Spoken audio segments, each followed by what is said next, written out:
TikTok যিনি প্রতিষ্ঠা করেছেন চাইনিজ জাং ইয়ামিন, তিনি কি বলেছেন জানেন?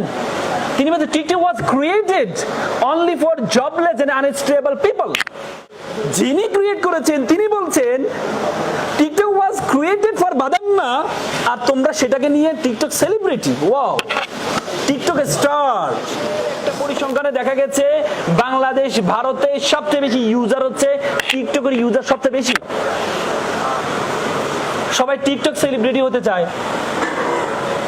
এটা ভিডিও করে টিকটক। টিকটক যিনি প্রতিষ্ঠা করেছেন চাইনিজ জাং ইয়ামিন, তিনি কি বলেছেন জানেন?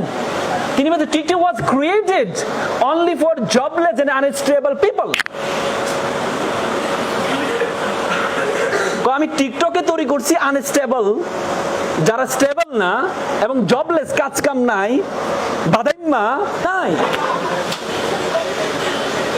যিনি ক্রিয়েট করেছেন তিনি বলছেন টিকটক ওয়াজ ক্রিয়েটেড ফর বাদাম্মা, আর তোমরা সেটাকে নিয়ে TikTok celebrity. Wow, TikTok star. বাংলাদেশের ভালো ভালো স্টারদের নাম বললে তোমরা বলতে পারবা, কিন্তু টিকটকে যে স্টার গুলো আছে, টিকটকে যে স্টার গুলো, এগুলোর নাম কিন্তু তোমরা কিন্তু মুখস্থ তোমাদের আছে, বলতে পারবা না, নাম সহ একেবারে পদবিষয় বলে দিবা বাড়ি কোথায় আছে। ঠিক ডেস্টিনি একটা ফাঁদ পেতেছে, তরুণ প্রজন্মকে স্বপ্ন দেখাবে যে কোনো কষ্ট করা ছাড়া উপরে উঠে যাও।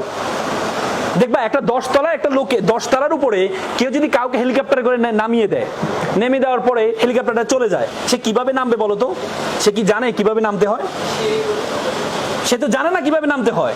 কিন্তু একটা লোক যদি নিচে আস্তে আস্তে আস্তে 10 তলা উঠে সিঁড়ি দিয়ে, আবার যদি তাকে নামার জন্য বলা হয়, সে কিন্তু জানে কিভাবে নামতে হয়। কিন্তু তুমি যাকে উঠাই দিলা, সে কিন্তু সিঁড়িও খুঁজে পাবে না, বুঝতে পারবে না যে কিভাবে নামতে হবে, সে শুধু হেলিকপ্টার দিকে তাকাই থাকবে। হুট করে তুমি বড় লোক হবা, এই বড় লোকের কোনো স্থায়িত্ব থাকবে না, এই বড় লোকের কোনো সম্মান থাকবে না। এটি আমাদের তরুণ প্রজন্ম একবারে অ্যালার্মিং। হুট করে বড় হওয়া যায় না, হুট করে বড় হওয়া যায় না। বড় হওয়ার জন্য প্রচুর পরিশ্রম করতে হয়, প্রচুর অধ্যবসায় করতে হয়।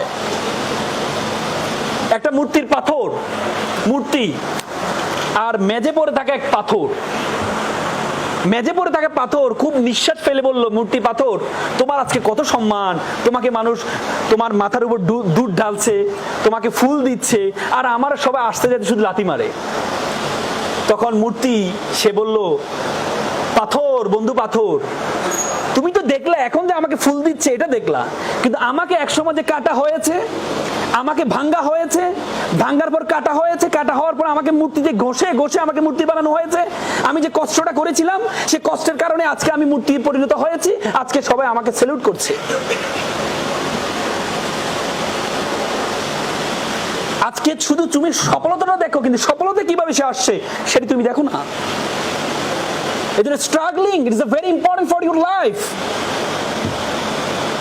তোমার জীবনে স্ট্রাগলিং যদি না থাকে তুমি বড় হতে পারবে না।